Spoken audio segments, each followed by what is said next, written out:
the inattention to results.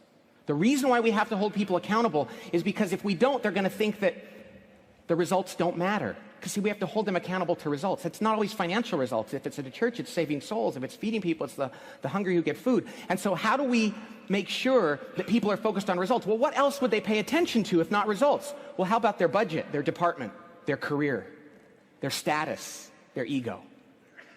God bless you. Now, just in case you don't think people in your organization are selfish enough to think about themselves and over the team, I want to tell you a story from the world of sports.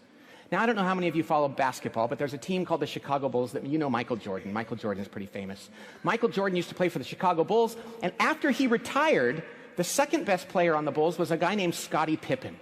Scottie Pippen was one of the best players in the NBA, and they had a great team around him and a great coach, and even after Jordan retired, they said this team could very well win the championship again.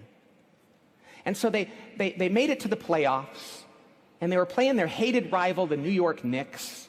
And they were on the sideline, tie game, 20,000 people in the arena, national television, tie game with 2 seconds left in the game. The Bulls called timeout to take the last shot to win the game. The coach drew the team over to the sideline and he said, here's what we're going to do. We're going to get the ball to this guy named Tony Kukoc, a European player who was a really good shooter, and he's going to have the best chance to make the basket. Pippen looked at the sheet and said, no, I should get the ball. I'm the best player. And the coach said, no, see, Kukoc will have a better chance to have an open shot. So he's going to take it. And he goes, no, I get the ball. I'm the best player.